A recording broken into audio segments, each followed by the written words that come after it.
There is always so much happening over at our box offices, and producer Charlie is here with the latest in all things films. So where do we start? Okay, pretty simple this week. Okay. Only had one big release. Ooh. So we have the 4th installment of the Planet of the Apes reboot franchise. I can't believe these movies are still around. You know, the last one came out in 2017, so it's been a bit of a gap. Since then, Disney has bought Fox, so there's been a little reorganization. But so this is PG-13, dystopian action.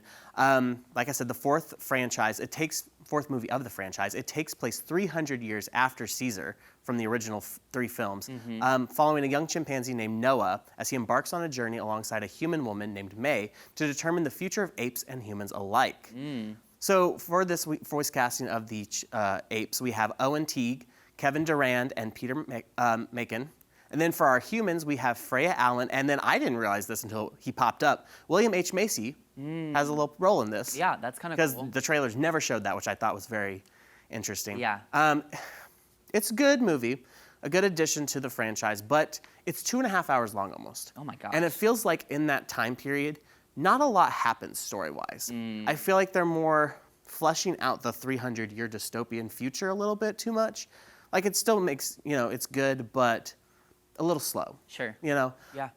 Teague actually, who's the voice of Noah, actually volunteered and studied the animals at the Center for Great Apes in Florida after being cast. Oh, that's cool. And a chimp named Bentley, his curious nature resonated with Teague and actually inspired how he developed Noah in the film. So I thought that was interesting. Yeah, that's a fun little fact. I like that. So it was originally set to release Memorial Day weekend, but it was moved up so it didn't compete with the new Mad Max movie, Furiosa, and the Garfield movie. Probably smart on their part. Probably, because I think a lot of people like the Mad Max. And then Garfield's a great kid, family-friendly movie, Sure. Yeah, it's going to draw a lot of people. So budget-wise, $160 million. And worldwide already it's made $129, so it's getting there. Impressive, honestly.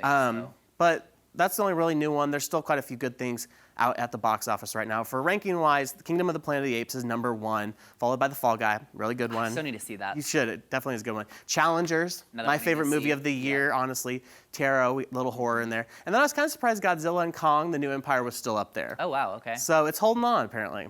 New this weekend, we got quite a bit, though. We have If, Ryan Reynolds' new movie. Oh. Back to Black, which is the Amy Winehouse biopic. I did not realize that was coming out. I'm excited for that. I've heard a lot of mixed reviews on it, so I'm not sure. We'll see. Yeah. Then also we have The Strangers Chapter 1, A24's new I Saw the TV Glow, and Babes, and then the new documentary releasing on IMAX called The Blue Angels. It follows a new recruitment of the Blue Angels and how they're training to fly, and it actually will come out on Prime a week later. I'm excited for that. So there was a period in my life where I lived in Pensacola, Florida, where the Blue Angels are based out of, and that was like a big part of the culture there, and it's just a really, just the neatest fly show in the world. It is. We went one vacation when we were down there, and it is a great show. Crazy to see how close they get to each other, and it's like, I could never. Yeah, so I would definitely love to check that out. So streaming, we have a few things coming out tomorrow, randomly on a Tuesday. On Prime Video, American Fiction drops. The Hunger Games, The Ballad of Songbirds and Snakes comes out on Stars, if you have Stars. And then Madam Web comes out on Netflix. I didn't hate Madam Web. It's not like the best thing, but I think it got a little more hate than it deserved. Yeah. It's still nothing and honestly, maybe it's one of those things where it do better on streaming. Like, who knows? Yeah, maybe that's people true. Be drawn to it. Yeah, and I know a lot of people don't want to really pay to go to the theater. It can be a little expensive. If you like doing the movies, though, I would recommend either checking out AMC's A-listers or Alamo Season Pass. They're great deals. Yeah, great deals here. Yeah, that's incredible. All right, well, Producer Charlie, thank you so much. Go check out a film at one of our theaters.